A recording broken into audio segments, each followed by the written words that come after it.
At a time we are dealing with numerous challenges in our nation, from the killings of young persons to the economic turmoil that we are facing, to numerous and various problems that the nation Kenya faces, I am here to give you unfiltered insight into these issues, one by one, as we delve into the details of these occurrences. My name is Chris Kushu, and this is my unfiltered insights. Over 3 trillion shillings allocated. Billions in CDF monies allocated to their constituencies in those counties. I'm talking about the ASAL counties. Example, Mandera, Wajir, Kitui, those counties. We are approaching a drought in the near future, because if it does not rain in the next 1 month, those areas will be so dry that there will be no water for animals to drink, there will be no more pasture, and animals will die in large numbers if something is not done and interventions are not made. For years, we have reacted to a drought situation instead of preparing for it. With all these monies that have been allocated to these counties, I dare ask, why have the governments in those counties not made or come up with measures to ensure that the counties are well prepared in the eventuality of a drought? Between 2020 and 2023, which was the longest drought period that those areas had suffered in decades, over 2.6 million livestock died. And a good number of human beings also died due to hunger, waterborne diseases, and all those factors that come in when there is a drought. After 2023, we are 2 years down the line. Why will the governments of those counties not have taken action in conjunction with the national government? Some of the mega dams that we propose to build should have already been built in these counties.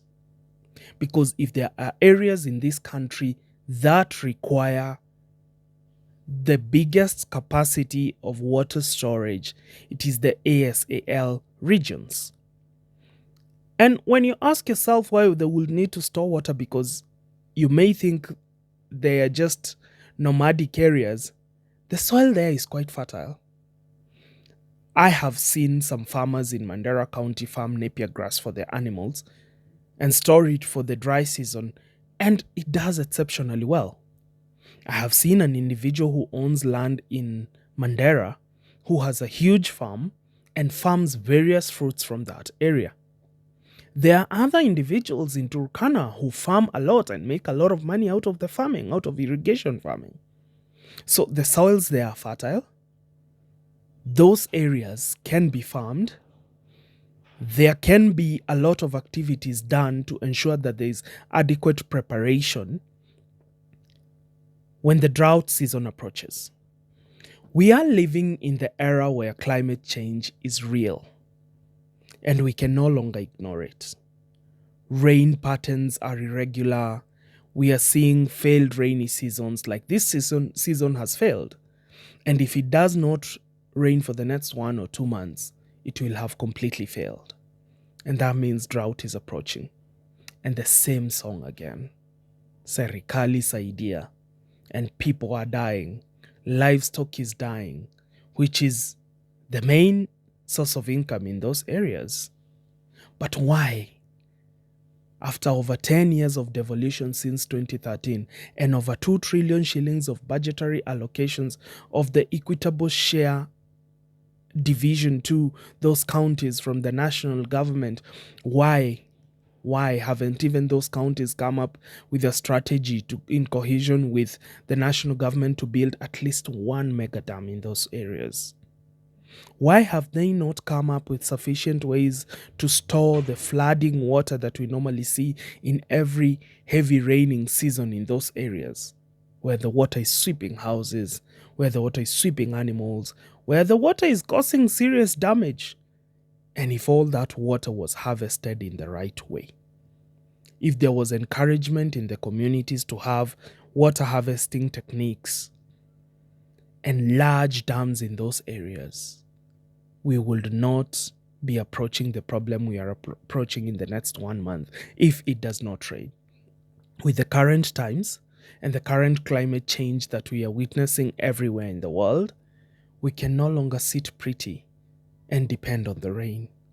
But whenever it rains, we must come up with ways to harvest all that water, especially for the dry areas, so that our livestock from those areas does not die, and the source of livelihood for those persons who reside in the ASAL areas does not fizzle out in a month or two. We must come up with measures, except reactionary measures, but we must come up with preparatory measures to ensure that we never find ourselves in the situation this country found itself in 2020 to 2023 in matters drought. This calls for action. This calls for sober deliberations. And this calls for long-term planning to save these areas from the effects of drought whenever it comes along. That is my unfiltered insight.